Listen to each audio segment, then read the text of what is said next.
Nothing in this podcast is intended as investment advice, and the people in this podcast may hold positions in the stocks they talk about. Do not buy any investment based solely on a tip or recommendation. Please do your own research.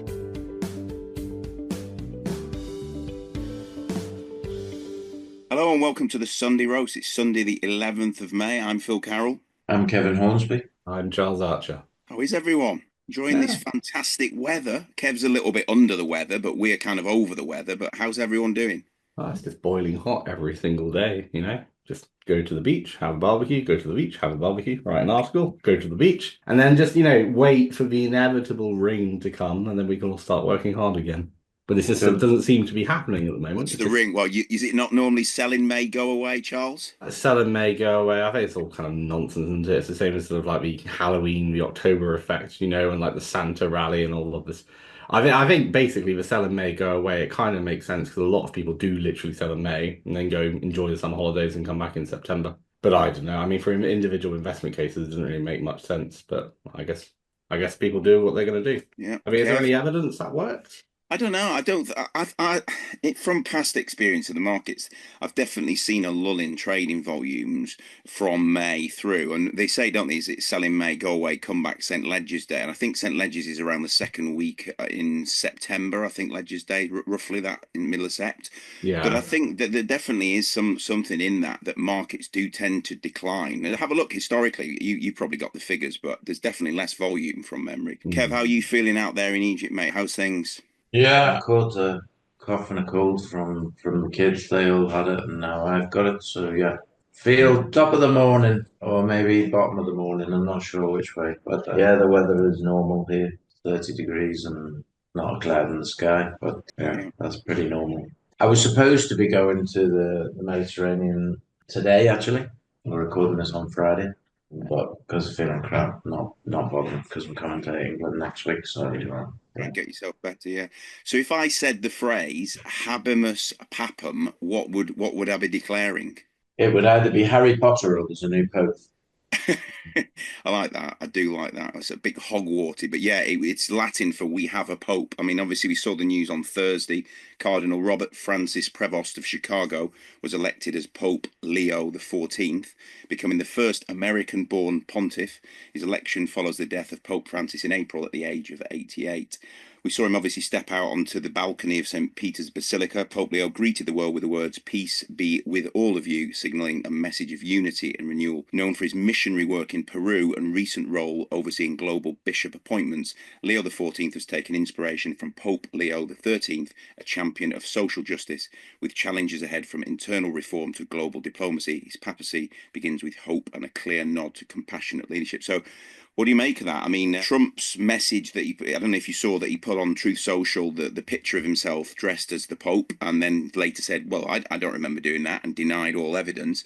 But do you think he's buzzing on that now, Pope, the fact that there's an American-born, elected Pope in there? I think it's quite interesting because he's on Twitter been very negative about Trump's policies, and geopolitics. So it's kind of an interesting candidate. It's almost... you don't want to think that popes are selected for short-term political reasons, and yet obviously the politics are part of it.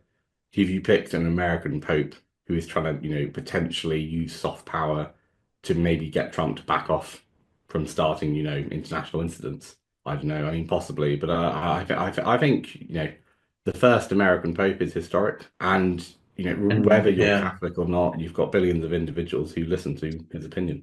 So yeah. JD Vance is a devout Catholic, and basically this new Pope absolutely took him to the cleaners on social media, I think, in terms of his policies and stuff that he's done, and using the Bible to justify his plans or the plans of the Trump administration. So I think the fact that he's American, he was born in America. He's been a missionary in Peru in South America for many decades, I think. And then I think Pope Francis brought him back for this very reason. I really do think it's been sort of aligned, if you like, that Pope Francis put a lot of new bishops in there and that were younger or more the way he was thinking. So it's not a big surprise for me that that's it. The fact that he's American, he is American, but I think that's the least important issue of what he is. It's as he said, I think on the balcony, it's all about peace. He wants peace in the world and peace to each other and to human beings. So yeah, hopefully he's going to work on the world as a whole and try and help people be less likely to kill each other. I think the one thing I will say is that it feels to me like he's going to be more vocal with his opinions, at least politically, than the last Pope was. I guess we'll see what that means or whether he changes. But having spent the past, I don't know, what he's 69, 70? He spent 70 years having opinions. It's very hard to switch those opinions off. Yeah. And I think in particular, like the crux point for him is going to be, asylum / illegal migration, not just in America, but across the West, and how that is dealt with as a problem. How does the Catholic Church approach that versus the practical realities of dealing with it? I think that's going to be a firestorm over the next 5 or 10 years. It'd be interesting to see whether he pulls back from social media, because as you say, as Kev just said, he was pretty vocal against Vance in February regarding some statements that Vance made about community and everything. So it'd be interesting to see whether or not he takes a step back now from that, or whether there's an official. I assume the Pope, like the Trump, has an official, or the Catholic Church, the head of the church, does have some sort of say on social media, on X accounts. Yeah, well, I mean, I think to me, it's almost the same as the royal family in the UK, in that our current king was very vocal about maybe not firebrand politics or partisan politics, but kind of very vocal about environmental politics, for example, or green politics, or young people. And now he doesn't vocalize those things anymore because he's the king. Is it the case that the Pope is going to change? This new Pope, is he going to change the way he is? I don't know. But then is that sort of a coward's way out? The Pope should be the leader and actually have opinions. I don't know. I guess we'll see. The interesting thing that I was reading when I was reading about who they were talking about appointing as the new Pope was that the Catholic Church has got a few financial problems. The annual budget, if you like, or the annual money that they just naturally spend is way more than is what is actually coming in. 83 million euro deficit in 2023. So they've got a big financial problem. Now, why? Because of all the different scandals that occurred, especially the sexual scandals, has stopped people putting as much money into the church. Yeah. Declining donations as well, Kevin, and pension fund liabilities, apparently. That's what I mean, that declining donations, pension fund liabilities, it's a big organization. I think people forget that it's, it's not just the Catholic Church, it's a worldwide. But the Vatican Bank announced 30 million euro net profits I didn't know there was a Vatican Bank, but that you learn something new every day. Yeah. But I think it's worth bearing in mind is that when they say profit, I mean, a lot of their operations are non-profit. So do you know how much actual profit did they make that's not declared a profit because it's a non-profit? If you've got a local shop that operates as a non-profit and makes 100 grand in profit a year, but it says it's not profit, it's going to reinvest it back into the shop. But I think, saying that the Catholic Church has, financial issues, how much land does it own? How many trillions of dollars? It doesn't actually have financial issues. It has a cash flow problem, I think, is the reality of the situation. The Catholic Church owns a lot of land in Israel as well. A lot of the land there was sectioned up because I had some friends there that were looking at getting land, but you can't buy it. You can rent it from the Catholic Church, but you cannot buy it. They will not sell it. So a very, very interesting times anyway, and we'll see how it all goes. Talking of land and reopening and a specific area, did you see the announcement that Trump proposed the reopening of Alcatraz? It's a federal prison for the most ruthless offenders. Obviously, it sparked a lot of controversy due to the significant renovations which would be required. The fact that the island is effectively a national park and a museum piece, which I visited, and I'm sure probably both of you or one of you's visited as well. What do we make of that? The fact that they would have to do significant investment and renovation. It's obviously everything needs to be ferried there in and out, and it's just mind-boggling that he wants to reopen it. Does he want to, or is it his flavour of the day and he'll change his mind? Does he want to build a casino on it, really, after no, all the groundworks are done? I think it's just absolute crap. It's never going to happen. And he's just like, I don't know, he's trumping everything up, literally. So we are serious about the rule of law. Okay, what can we think about that will make a big splash? Right, we'll open Alcatraz again. It's like bananas. Okay, like yesterday after, the UK US deal, which is not actually a deal, is a few lines of text with months of negotiations ahead and then months of getting it through Congress. Yeah. But the market doesn't care about that because Trump, this is a direct quote from him yesterday. You better go out and buy stock now. The economy will be like a rocket ship that goes straight up. Wow. How can you operate in a market like he's treating the S&P 500 like a meme coin? Trump and dump, as you say. It's Trump and dump. And the problem is, okay, it's rising, it's currently rising. But all the fundamentals behind the US economy are struggling already. And even if the Chinese negotiations, say the tariffs in China between China and the US go to 50%, it's still in a much worse position than it was a couple of months ago. Exactly. So we just have a market that's completely detached from fundamentals. And the bottom will fall out of it eventually, but who knows how long the music will go on. Yeah, let's just unpack that because that, as you say, it wins the global race. UK wins the global race to shake off the worst Trump trade tariffs. We saw on Thursday the US slashing the tariffs on UK cars from 27.5% to 10%, but that was only for a quota of, I believe, 100,000 vehicles annually. Now that immediately is fraught with, like, what do you say? Okay, so the first 100,000, does that, is that just one manufacturer who happens to say Jaguar ships the first 100? You know what I mean? Like, how do you manage who gets? But last year we only shipped 101,000 Yeah, exactly. cars anyway, so it doesn't matter. Basically, what it's doing, it's saying you can continue to ship that many cars, but you can't grow the industry into the US. So it's capping what is already a ceiling. Yeah. I think for me, the more interesting question, obviously, there's questions about food quality. Trump was actually suggesting that US food standards would come to match UK food standards and get rid of chlorinated chicken, which would be quite interesting. Yeah, the US beef one was interesting, wasn't it? But that was access to, was it 13,000 tons of beef quota again? I mean, what it'd be interesting to know what was actually exported from the, Well, it's virtually nothing because, for example, when we allowed New Zealand lamb to come into the UK, and I grew up in a farming family, and we do lambs. New Zealand can grow lambs much cheaper than we can, even including the shipping costs. The US beef is a lot more expensive to produce than in the UK already. So we're not going to buy it regardless of whether they can sell it into our market because our beef is cheaper.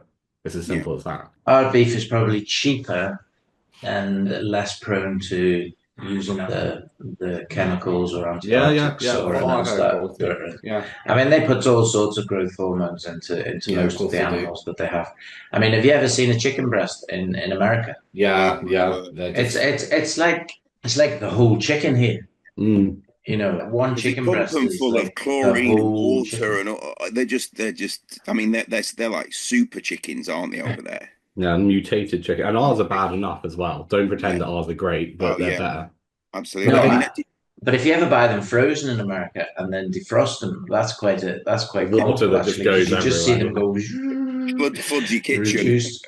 Yeah, so did you see the reduction in the steel and aluminium tariffs to zero? Because that's obviously potentially going to save thousands of jobs in the British automotive and steel industries at a time when the steel industry is absolutely strangled, as we saw in Wales. Well, it's almost like when you take out a fixed rate on your mortgage and you're kind of gambling that when you take out a fixed rate, you're gambling that that you're going to get a better deal than just waiting on a variable tariff. It kind of feels like that, but on a much grander scale, because tariff situation is now worse for the UK than it was a couple of months ago, but better than it was 2 days ago.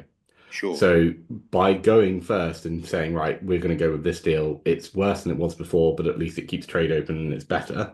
Okay. Is that then better having gone first, or would it be better to wait and let Trump cave? Or is it the case we're going to have a better trade deal than Europe, for example, than the EU? That's what I was going to ask you, because I don't know if you saw, obviously, there was also another deal finalised this week with the UK and India, a free trade agreement, which took up, there's like 3 years of negotiation. So this was well before any Trump tariff stuff.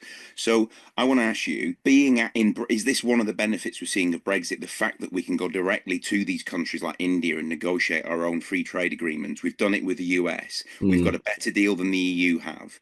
I mean, if you look at this trade deal, it's expected to boost the economy by like £4.8 billion by 2040.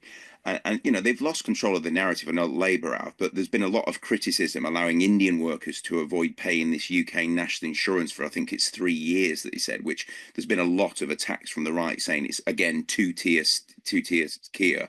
But what are your thoughts on that? Have we been able to negotiate a better deal because of Brexit? We can negotiate a faster deal. I think that's the most important thing. If you're in the European Union, you can probably negotiate a better deal because you have a much larger market. However, you're going to take years and years to do it because you've got to get 26, 27 countries to agree. And if one country disagrees, then you're back to the drawing board, depending on the framework that you're using. If you're one country, then you can just make your deal and then go for it. In kind of the same way, imagine there was 27 of us in the Sunday roast and we all decided to do a podcast. What company should we talk about? It's kind of hard to get 27 people to agree. Yeah. 3 people you can agree, and 1 person can just decide what they want.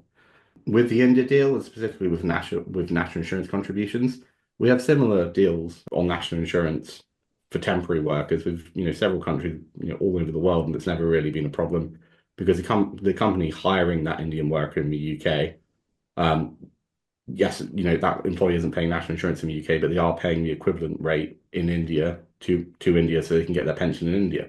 In the same way as, if I go work abroad, I won't have to pay social security contributions in both the UK and the country I'm working in, just back in the UK, generally when you have a trade arrangement. So I think that when it was first reported, a lot of people jumped on the bandwagon and thought, oh, this is, a really awful deal. When actually it's just, a pretty standard trade deal terms. Yeah. It's just, it's incompetent journalism ultimately, because they're not giving you the whole story. They're giving you the story that's going to get the thing. I mean, the question I would pose is, if we look 10 to 15 years down the line, you said 2040, is it going to be, we're going to look back on this week and say, was it more important that the UK did a deal with 1.3 billion people in India, or 350 million people in the US? That's exactly what I got on the notes. Is going to be more important to the UK. So India, do you know where they are currently on a global economy scale? What number they sit at now? 3, maybe? Now they're number 5, right, on the global scale. Now, they are predicted to move to 3 by 2028, surpassing Germany and Japan, right? So that, if you look at the top 6 or the top 5, you've got US, China, India. That's obviously if they move up.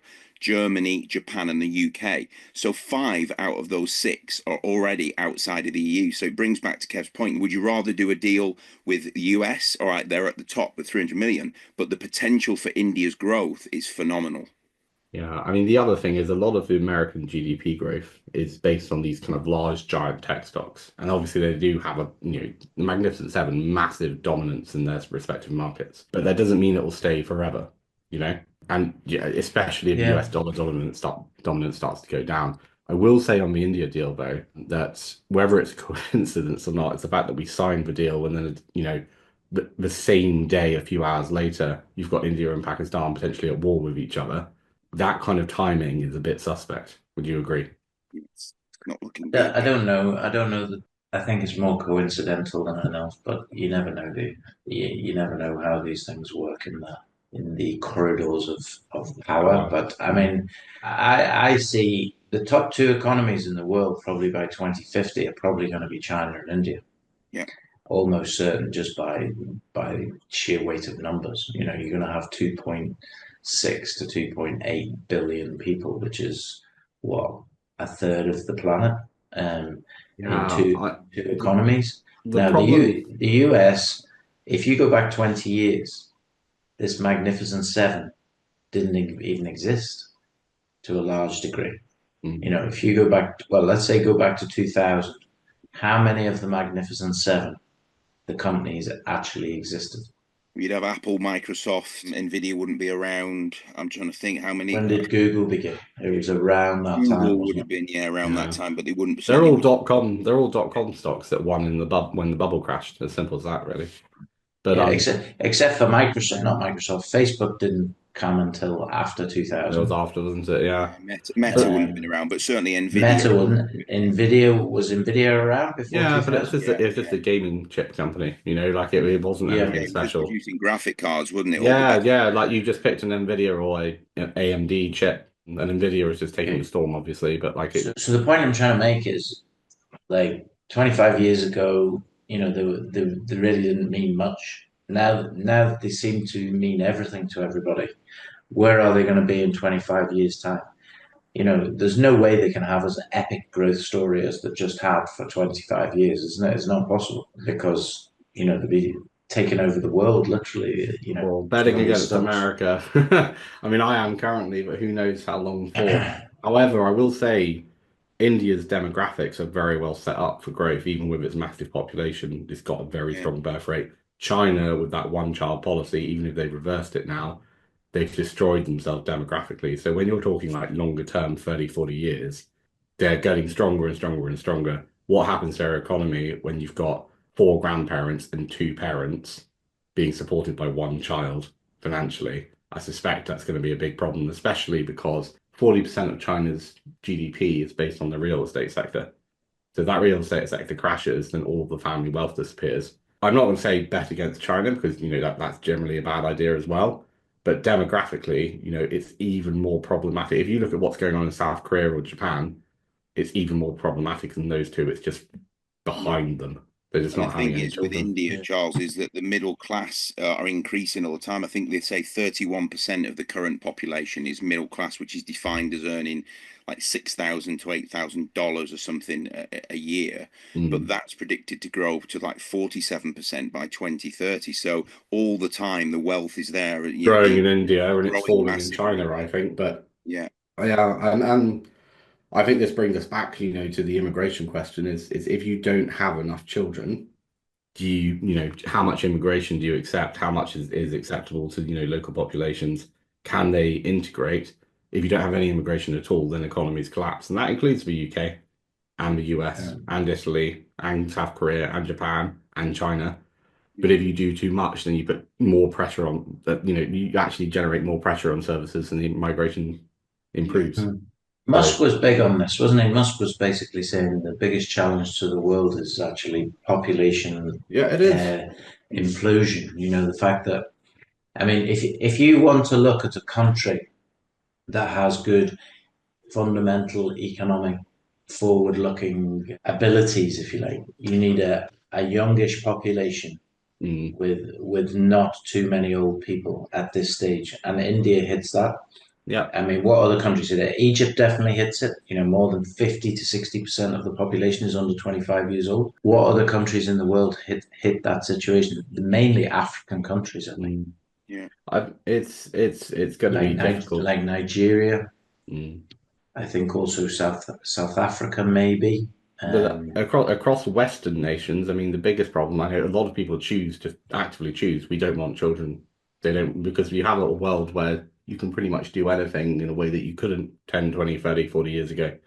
Yeah. But a lot of people, in my social circles, kind of in their mid-30s, would like to have children, who would like to have more children, and they can't afford it on median wages with the housing costs where they are. Especially with the cost of living, right? In the last 3 or 4 years, Well, it's a funny way to put it, though, isn't it? Because in the past, this. I'm sorry, but most people didn't think like that. No, they just had the children, didn't you they? just had the children, and then you Yeah. got on with it. So it's almost like we've said we're in control of the birth rate, if you like, rather than just. I'm from a family of 4. I think you said before, Charles, you're from a big family, no? 12, yeah, 12. 12, which is exceptional. It would have been exceptional. It wouldn't have been 100 years ago, though. No, it wouldn't. But 30 years ago, flip me, it would have been Yeah. very exceptional. It's just a walk in the park. He's apparently fathered 14 children, so that we know of. Yeah, that we know of, exactly. I mean, this guy's just. I think he's a big proponent of it, but yeah, no, I've got a smallish family, got a sister, but let's have a look and let's move on to the day 8, obviously held on Thursday, 8th of May 2025, marking the 80th anniversary of the end of the Second World War in Europe. Commemorations across the UK included a national service at Westminster Abbey, attended by King Charles III, senior royals, Prime Minister Keir Starmer, and veterans.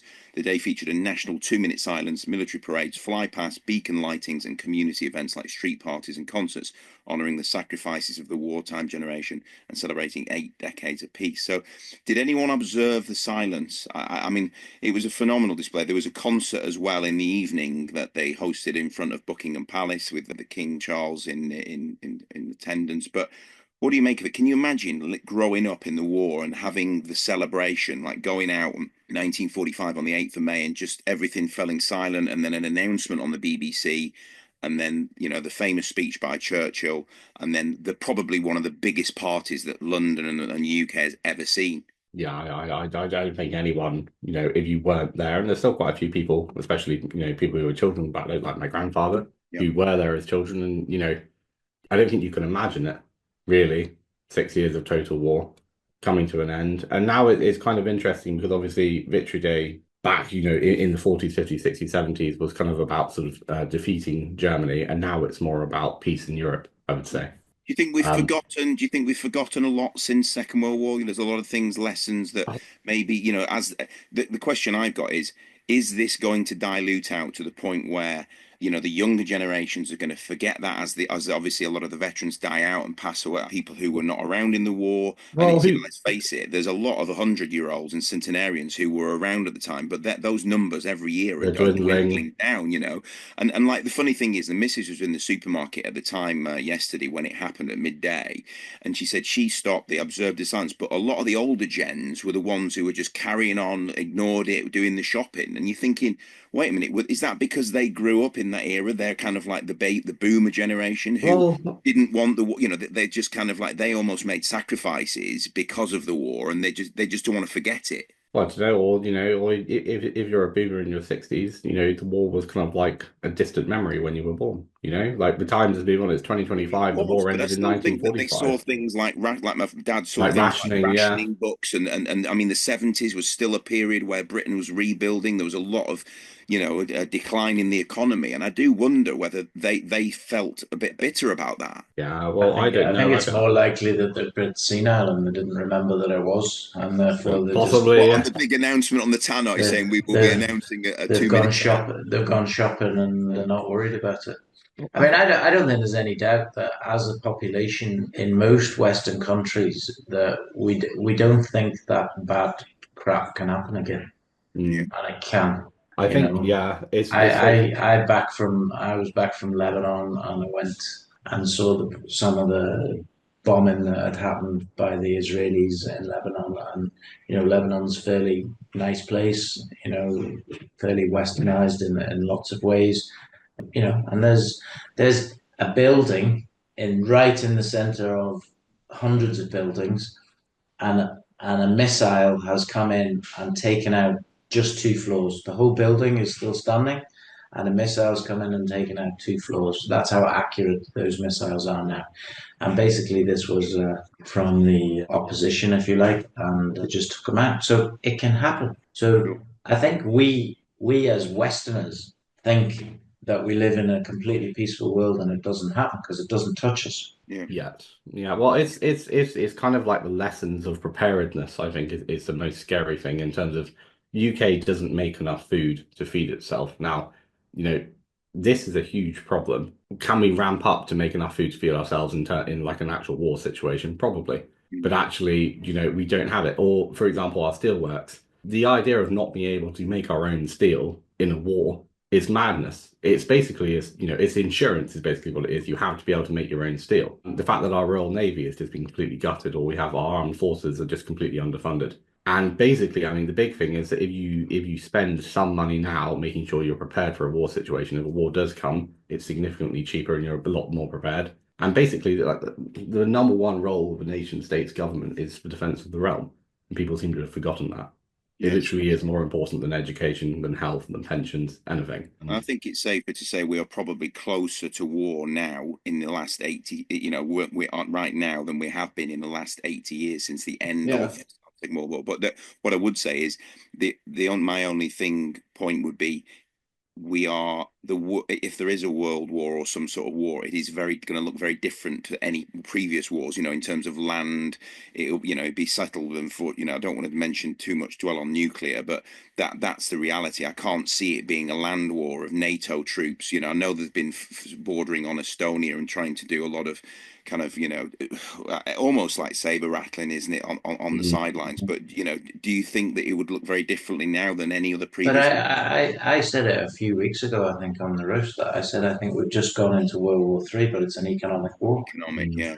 And Trump has basically said, here's all the tariffs. I'm throwing the gauntlet down, and he's been rowing back ever since the day he announced it. He realized that this was a very bad play. And I don't care what anybody says, it was a very, very bad play. He can try and save face as we go through this situation, but this was not the way to negotiate good deals for America. No, it wasn't. But it's the fact that the key negotiating point the US wants to have with China in their talks, whether they happen or not, is rare earth elements. It's now being reported on widely, because without that rare earth element processing, the US defense industry has real problems. I think Trump's kind of like his sort of art of the deal, his negotiations. He doesn't really know what he's doing. But I guess we'll see. Yeah.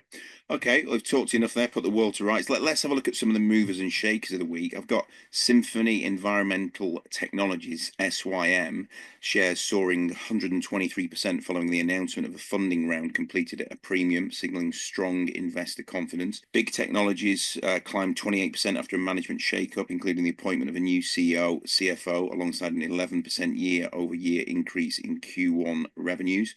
Mosman Oil and Gas, MSMN, gained 63% due to positive volume estimates at the Colorado project, extending its recent upward momentum. And then Surface Transforms, SCE, experienced a 40% rise, likely driven by notable direct-to-share purchases and subsequent announcements. EML, one you've mentioned, Charles, in the past, Emerson, up 20%. Give us your thoughts on any movement in that share price. What, on Emerson? Yeah. Well, basically, we had an RNS just at the tail end of last month for request for arbitration. Not tail end, actually, it was on the 1st of May, sorry. Basically, Emerson's now broadened its claim for full compensation for its potash project, which was internally valued at $2.2 billion. They're fully funded for litigation, and they expect that the arbitration process is going to take a couple of years. If it comes out in their favor, then, $2.2 billion and their market cap is, even now, what, nothing? What is it, 30 million, 40 million? Yeah. I don't even know. I mean, it's 30 million pounds, $2.2 billion potential, legal win. And given who they're being represented by, I think they probably will win. You'll have to wait a couple of years, to get that win and then get the money out of them. This was my moonshot at the start of the year, and we started out at 0.73, and now it's 2.24. So hopefully it keeps rising and rising. We get up to the 10p by the end of the year. But there's quite a lot of these sort of litigation ones, isn't there, that have been written about in the past. Well, there's GreenX, there's Zenith, there's quite a few. Kazera Global, didn't they? Kazera, yeah. I think it's kind of interesting because I'll tell you what it is. I've realized what it is over the past couple of years is that governments would just take, if you found something really, really promising, governments would just take it off you, right? And then because the sector was so downtrodden, there's not really much you could do. Now critical minerals are at the center of global geopolitical debate. Suddenly law firms are springing up and going, hang on, if we fund this for sort of $20 million, we might be able to get 300-400 million out of it. So it's as simple as that, really. It's the fact the assets are now worth significantly more. It's worth the law firms going after them. And if you've got the right, law firm like Boyd Schiller, for example, good chance you're going to win. Yeah. Tiger Royalties, TIR, were up 20% on a letter of intent to invest 250,000 in Tau Strategies Singapore, marking its entry into the decentralized AI sector. What do you make of that? I know we've talked before with Jonathan Bixby about this AROC VC and this kind of intelligent AI method at which they can look at these meme coins and certain coins and buy in and get in before the rise and any trends. So do you like that sort of thing? Do you think there's money to be made on these meme coins? There's always money to be made on meme coins. It's whether the strategy actually works or not, whether that technology works or not. And honestly, if you don't have access to the source code, you can't know.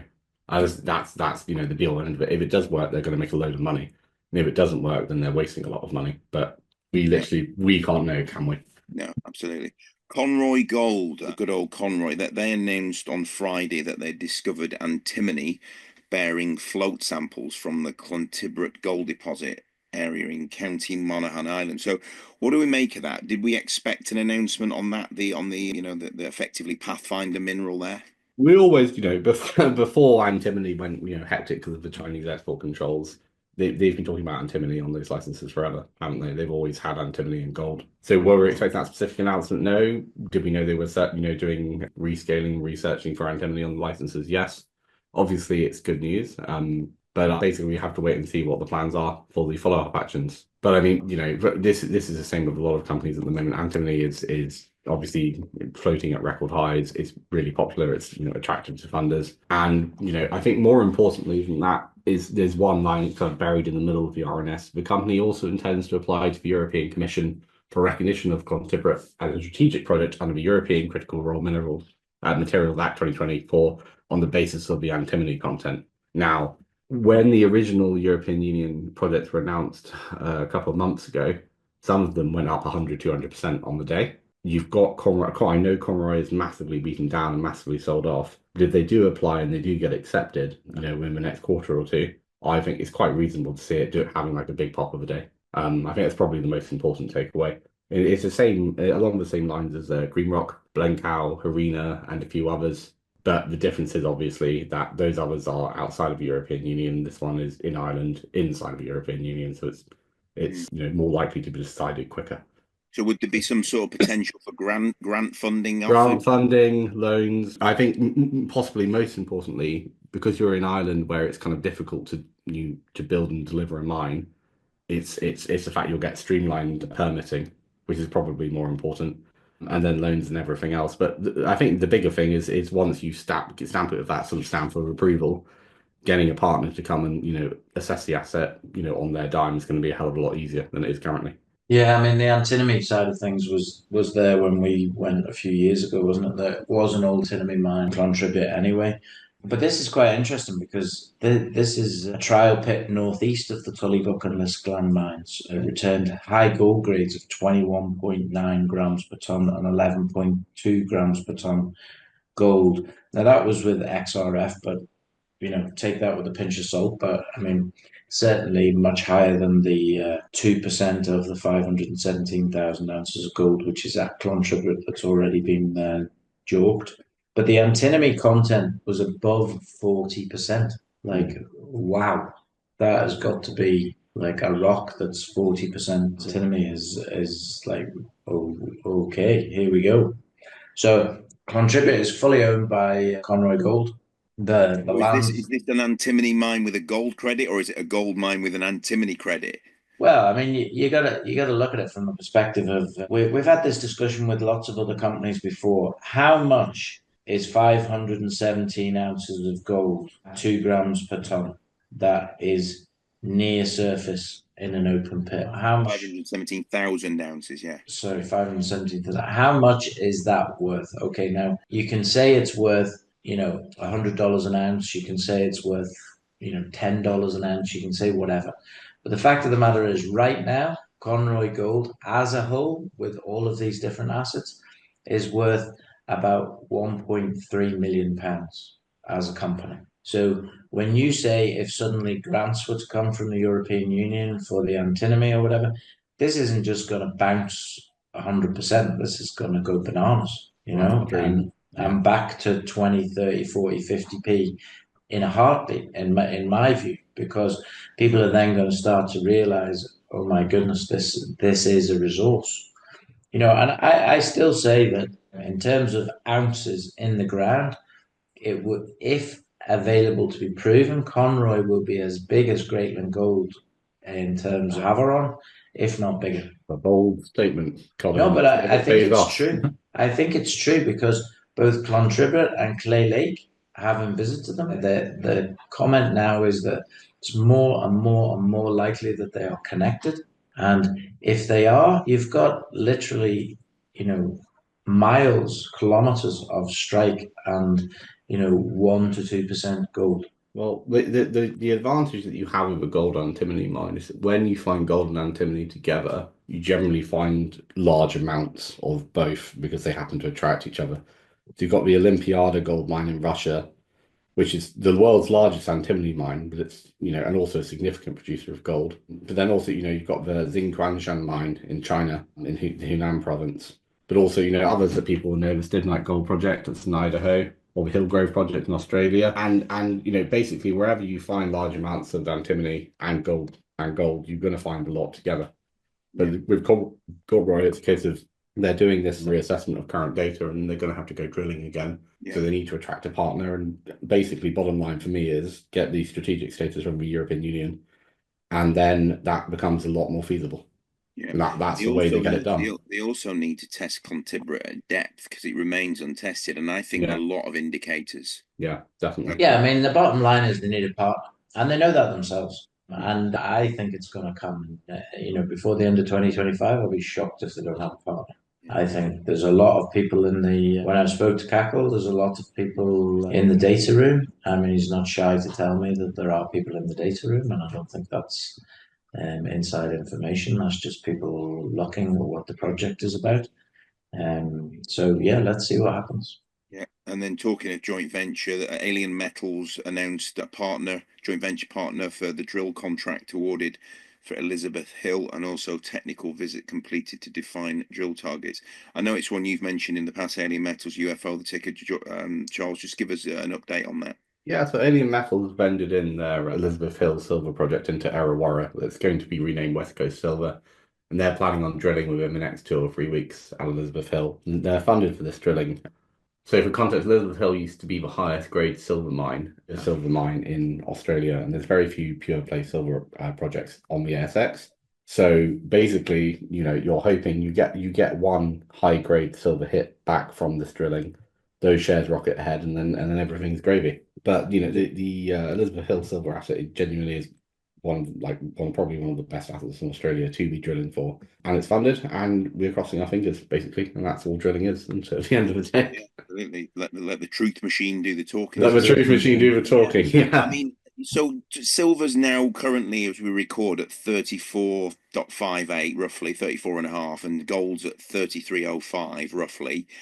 Gold silver ratio at those price points is 95.6, which is obviously historical of around 60, suggesting silver is undervalued.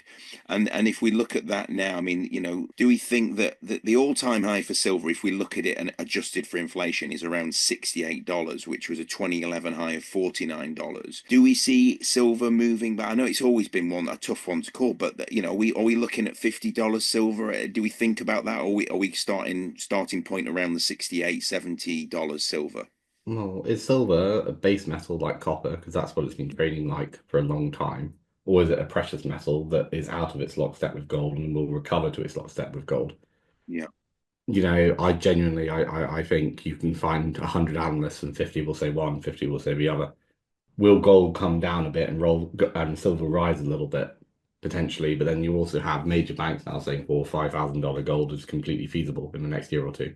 I do think if you get to a point where gold rises to $4,000, then silver will have to come to meet it a little bit, simply because there'll be a lot of people sitting on $4,000-$5,000 an ounce of gold who just think, right, I can sell my 1 ounce of gold, 1 out of 10 say, and buy this massive stack of silver as a hedge. Yeah. I think that would just create a lot of buying. The gold keeps going to new record highs. As Kev mentioned, going up, it's all very good if you want to trade a bit of gold or gold becomes a currency, but you can't just shave a bit off you want. No, it's like when you can actually spend a coin. I mean, argent, the Latin word for argent, for silver, is actually it means money or currency. Yeah. So actually, it's the oldest currency as we know it. Well, your salary comes from Latin words, for salt. Yeah, salt. Salt's probably not as valuable as gold anymore, sadly, or silver. But I think it was funny when we had the massive power cut across, Spain, Portugal, parts of France, lots of Western Europe, and people saying, "Oh, your card doesn't work. You can't buy things in the shop because your card, and you can't use cash because the tills aren't working, and you can't use Bitcoin because electricity is down." And I'm sitting there going, "Yeah, that's true," but also I doubt anyone walked into their local Mercadona, with an ounce of gold and started shaving off pieces for their bread. So Do you know, I think it's the thing though, when you're talking about stacking silver or gold, like I've bought gold a little bit, every month for pretty much my whole adult life, and a little bit of silver as well. And I don't really look at the price because it's more a hedge against total financial collapse. Yes. And yeah, it's funny because, if I just bought gold and not done anything with stocks, I'd probably be financially better off than investing in any companies at this moment in time, which is also a bit mad, but it's probably Yeah, true for well, all if of you us. look at gold's performance, it's outperformed S&P, hasn't it, over the last probably 5, 10 years? 25. Oh, okay, 25 But years. Yeah. I think my view is that silver cannot keep lagging gold to this extent. I think every time in history that silver has lagged gold to this extent, Shot up at it some has point, shot yeah. up. When that will be, who knows? But And that's the problem, isn't it? It's that opportunity cost. Is it going to be tomorrow or 5 years from now, Kev? yeah, I don't think it's going to be 5 years from now. If you look at the long-term chart on silver, it looks primed to go in the next year or two. Is there a Um, big silver stack on the bookshelves behind your head that we can't see? no, no, but I'm buying some silver every month. Yeah. There's no VAT on silver here, so you can buy silver. And what I can tell you for a fact is 3 to 4 months ago, I was buying maybe a kilogram of silver, which sounds very fancy, but effectively what that's about 900 quid or 850 Mm. quid. And normally it was delivered the next day. Okay, I collected. The last month I bought a kilo and a half, and he's told me it's 2 to 4 weeks delivery. Mm. Why? He said because there's some huge orders going in. Yeah. Effectively, I can take one of my gold ounces and now go and buy close to, I think it's 3 kilograms of silver. So how long or how much will it take for a few people to turn around Well, and I was say, saying, well, yeah. these 3 or 4 gold coins, let's go and get 12 kilograms of silver, you know, and all of a sudden there's not going to be enough silver, And physical have you silver. seen the cost? I mean, it's not a true indication because if you actually look at like silver bullion now on the Royal Mint and you want to buy like a silver Britannia or even a Canadian maple leaf, you're looking at like £40 per coin easily. Do you know what I mean? It's not Mm. $33 when you look at the actual coin cost because Yeah. obviously then But yeah, the Royal Mint is a little bit squiffy though, Phil, because gold is VAT and capital yeah. gains free, and I'm not sure. I think silver isn't.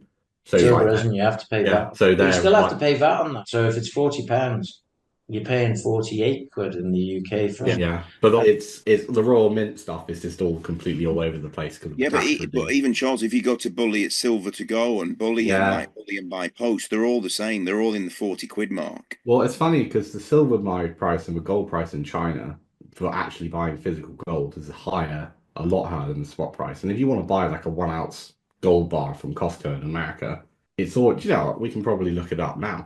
Actually, hang on 2 seconds.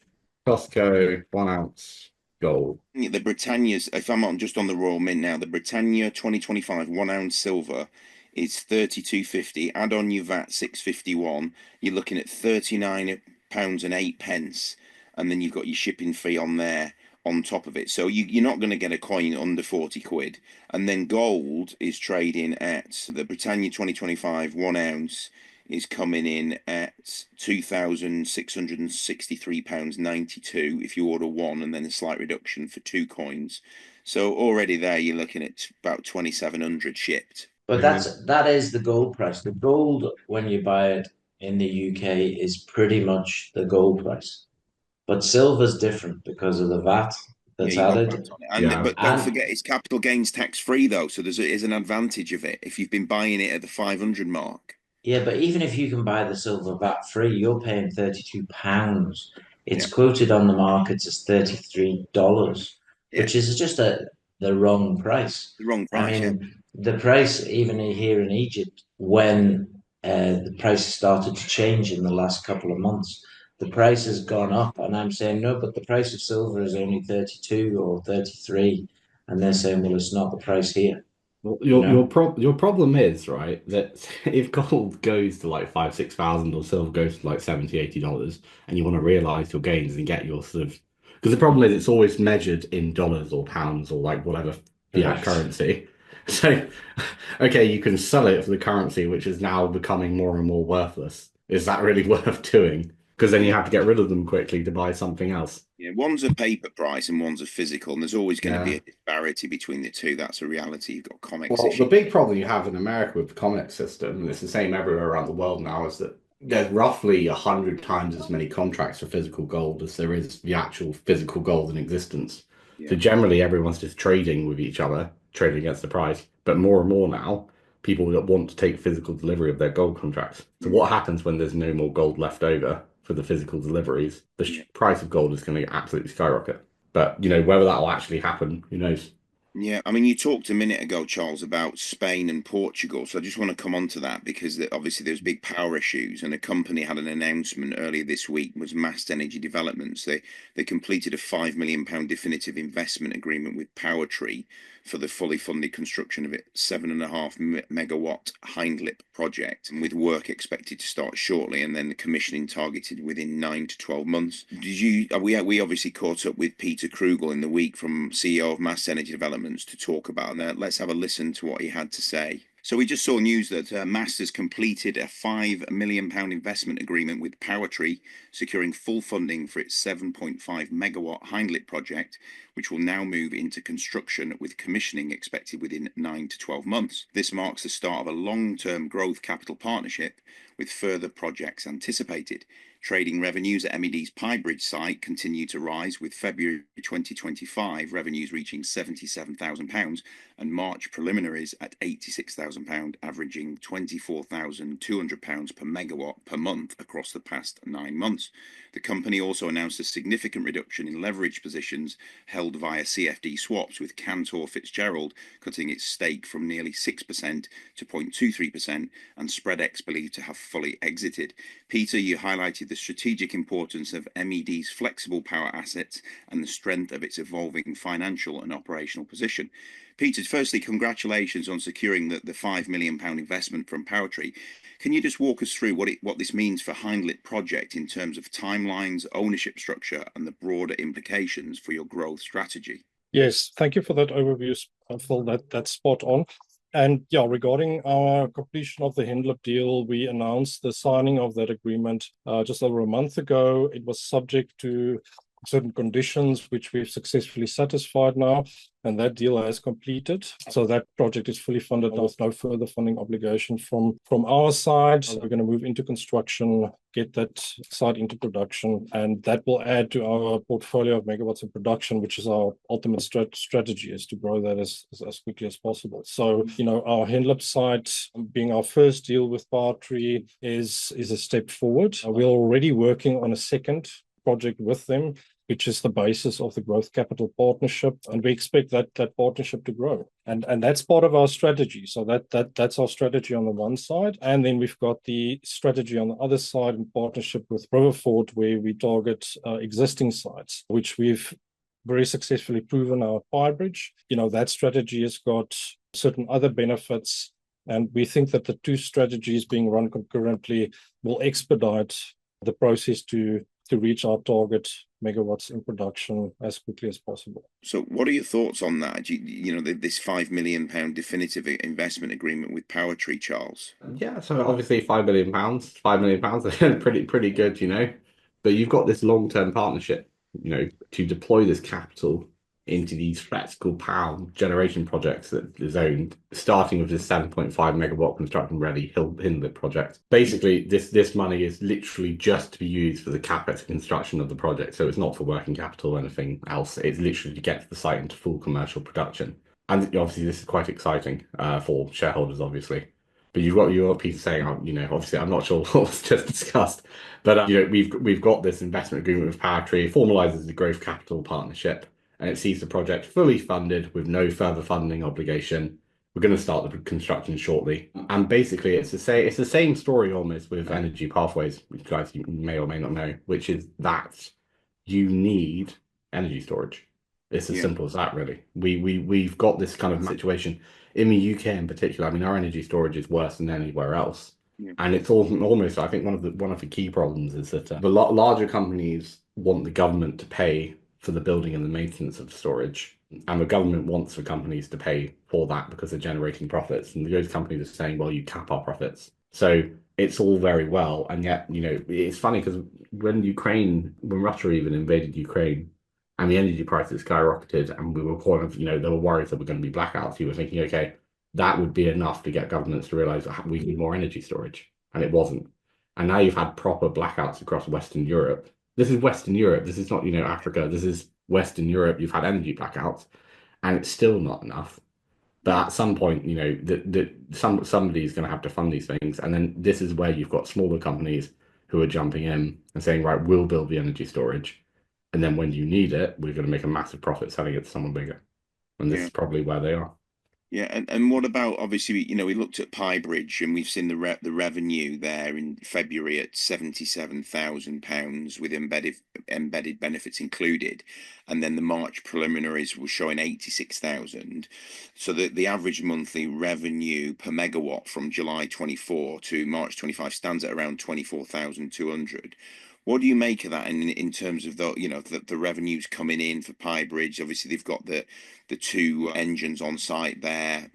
They're trying to bring the third one online. But do you think this has got potential to grow out and scale out to become quite a big revenue generating, profitable company? I think it's almost a pilot plant, right? It's basically what it is. It's saying, does the model work? Can we generate profit? And the answer is, most likely yes, we can. We can generate revenue. We can generate profit. Can we scale this out? Can we attract more funding? Yeah, I reckon it's doable. I think it's something that could be really, make them a lot of money. At the same time, it's worth mentioning. It's, at the moment, it's not particularly much cash, but that's not the point of it. The point of it is to prove the model, which, is working. Yeah. Some of the decliners of the week are Gentex. The stock plummeted 93% following the resumption of trading after a suspension, with the company securing emergency funding and undergoing significant board changes. And then also One Spatial, 1SP shares fell 12% to 44.75 after reporting a 79% drop in annual pre-tax profit attributed to slower procurement cycles, particularly in the US. I don't know if you saw a statement from the Fed. They obviously kept interest rates steady around the 4.25% to 4.5% for the third consecutive meeting, citing concerns over inflation and unemployment amid uncertainties from recent tariff implementations. Did you expect that, Charles, from the Fed to keep the interest rate steady? Well, I expected the UK would cut 0.25%. It's interesting that two of our Bank of England governors, I can't remember, the committee voted for a 0.5% cut. And we're talking that major banks are talking now about interest rates dropping below 3% in a year or so in the UK. In the US, Powell's got a difficult job on his hands because the employment is still very strong and the tariff situation is two-pronged. The first is that you don't know what the tariffs are going to be 3, 6, 9 months from now.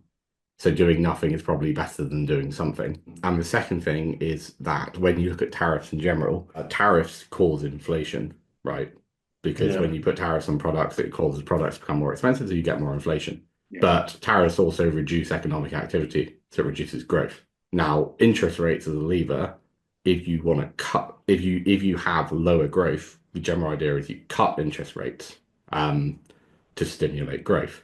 If you have more inflation, you increase interest rates to reduce the inflation. But tariffs are both inflationary and anti-growth. So doing nothing is probably the best action. And yet the US will probably just slide into stagnation, which is what is really important. The federal, Trump appointed Powell back in the day, and he's calling him a fool on social media. But actually, the reality is that if you cut interest rates in the US, you risk runaway inflation. And if you increase interest rates, you risk destroying economic growth. So meanwhile, Mr. Trump's jumping up and down going, cut them, but it's he doesn't know. Jay Powell, this is Jay Powell saying up yours, Trump. Wow, did you see that video back like 5-6 months ago where Trump was already threatening to fire Powell and Powell just went not legal under the law, and the reporter was like, what is it? Not permitted under the law. And it's just, I tell you what it is, I think Trump is jealous of him more than anything else. Because the one thing that Trump wants and has never really had, despite all the votes, is respect. People do laugh at him quite a lot. I don't think anyone's ever properly laughed at Powell. Even if you disagree with his policy decisions, he feels like a grown-up in the room. And Trump just feels like a whiny child. Isn't he? Yeah, he is. When you compare him, Trump and Vance, when you go in there, what is it? It's a tag team that's going to try and bully you into doing what they want you to do. That's the deal. There's no Got to diplomacy say involved. thank you within 30 seconds of being Oh in the God, room.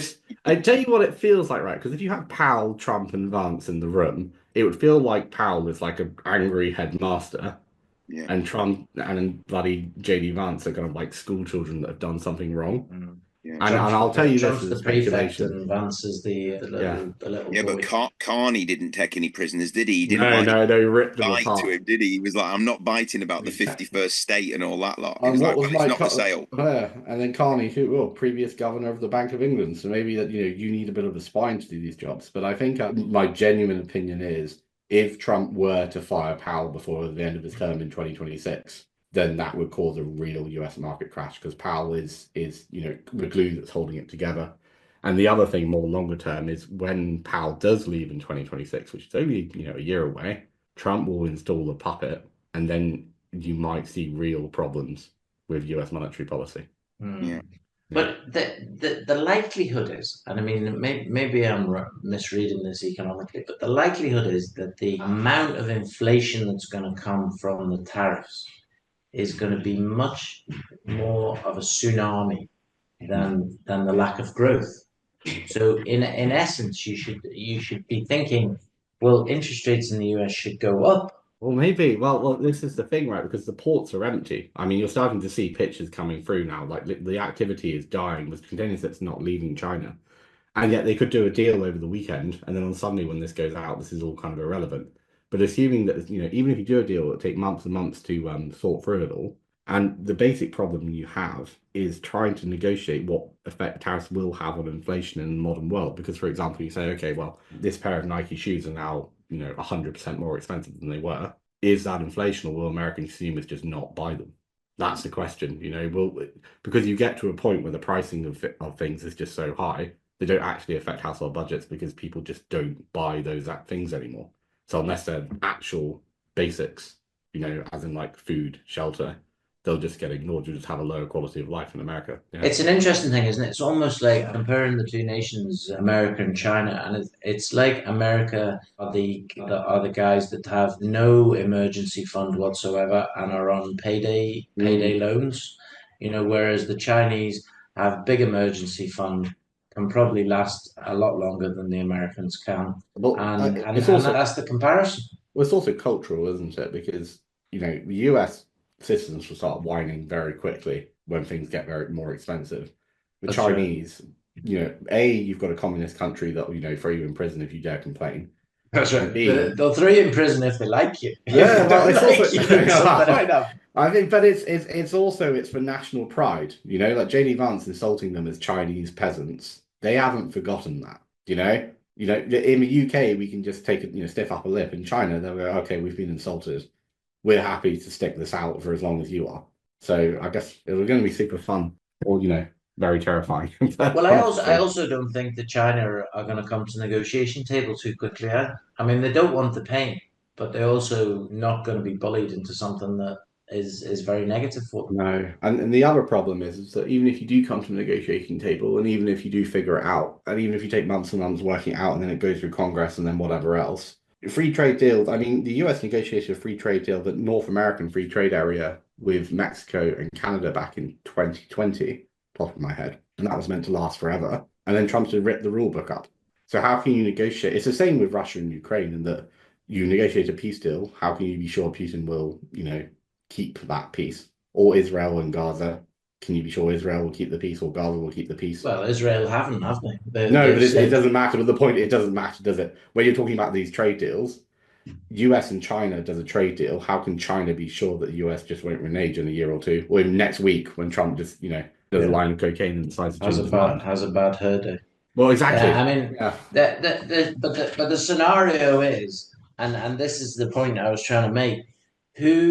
If you're in the country that needs payday loans, which is basically what they do every time they print, okay, then who is in a worse position to negotiate when you've got China, who've got the other 6.5 billion people to sell to, and the 380 million Americans they don't sell to? They're going to find alternative markets, because there are alternative markets. And the rest of the world actually might become slightly deflationary because there's going to be a lot of goods that need to go somewhere that are going to be cheaper.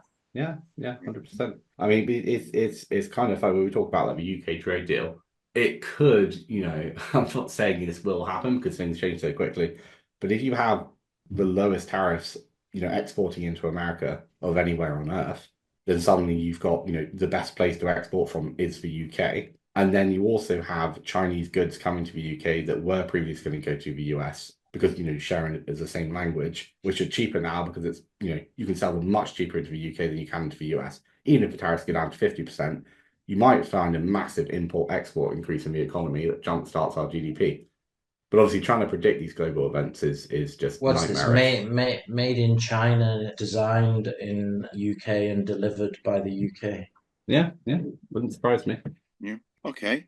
So let's have a look at some of the sports news. I mean, the 2025 Miami Grand Prix, that was one of the, well, certainly for me was the best race we've seen thus far in the F1 season. McLaren's Oscar Piastri securing his third consecutive victory, outmaneuvering teammate, obviously, Lando Norris and George Russell, who claimed third, while pole sitter Max Verstappen struggled to fourth, hampered by Red Bull's lackluster race pace. So I don't know if anyone saw it. I know, Kevy, we talked about it, but I thought it was an outstanding race. Obviously, there was all sorts of strategy woes at Ferrari with Hamilton there, fiery radio exchanges as Leclerc was in front. Then obviously, Hamilton went ahead, and then Hamilton was told that Leclerc must pass him because of the different tyres configuration and medium. And then the radio said to him someone was behind him, and he said, "Do you want me to let them through as well?" He did, didn't he? Every time you've mentioned the Grand Prix in the last 2 or 3 podcasts, it's been stony silence from me and Charles because we don't watch it. But I made a point of watching this one, and it was a very good race, yes.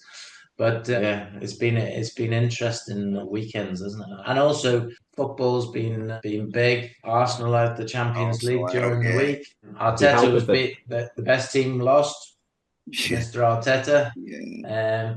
I'm not sure the best team lost because PSG were pretty convincing to say. Well, I think the best team is the one that scores the most goals, and everything else is chat for the pub. Yeah, and that's what the PSG manager said, wasn't it? He was like, Yeah. "Well, I think the idea of football is you score goals." Do you know, it's like when you have a striker who's just amazing but just won't shoot, and you just sort of like just shoot the ball because if you don't, it's not going to go in the net.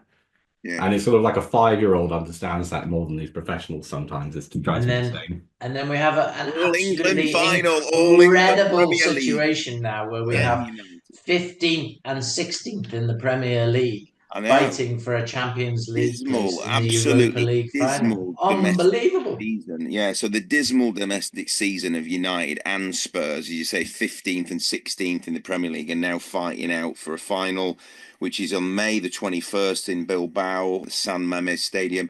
I don't know if you saw the game, Kev. I mean, Mason Mount. I mean, I've never seen the guy play like that before. I don't know where he pulled that out of, but he certainly pulled it out of the bag, and I thought it was an outstanding performance last night. He's despite going 25% more increase in his salary if they get the Champions League. That's it now. Yeah, they're all fighting out. The winner will claim that, obviously, not only the silverware, as Kev says, but they're also the coveted 2025-26 Champions League spot. Who's going to win, do we think? The big team normally in these occasions is normally United. But for sure, I want, come on, you Spurs. But that's only me. But so that doesn't really give an answer. I think United, because I've thought from the outset that they've just, the way they've come back, their performances it's like watching a different team. I genuinely don't understand how they can be so dismal in the domestic league, but then go and put on the performances that they've done in the Europa. It doesn't make sense. Well, I think if you have like a really bad, if you have a bad season and you're just going to finish outside of the top 10 regardless. Yeah. You then go on to like play a different game, whether it's Champions League, whatever. You're going to have fresh energy, aren't you? You just are. There's something on the game, whereas the Premier League at the minute, there's nothing on either of them. No, they just need to avoid relegation, and everything else is kind of. Well, they've avoided relegation, and the best they can finish is probably 1 or 2 places higher, if possible. But it doesn't really matter. Unlikely. There's no incentive, is there? I think that what there is a lot more incentive for Manchester United to win than there is Spurs. I was reading an article about Casemiro's contract. He receives a further 25% increase in his wages to over £500,000 a week if they win a European trophy and are in the Champions League. Ridiculous. And do you know what annoys me? There are all these layoffs at United and all the penny pinching that has been done under Radcliffe. It's just bonkers that they're paying those wages. Yeah. But those contracts are there, aren't they? It's crazy. Absolutely. No, I'm not disputing it, but it just seems whoever signed those contracts. Who signed Casemiro? Was it Mourinho? I don't know who brought him to United. But it's tricky, right? And you talk about the layoffs and everything, but actually, if you win a trophy, how much does that massively increase, ticket sales or merchandising sales? How much does that improve your club's finances? It's not always easy.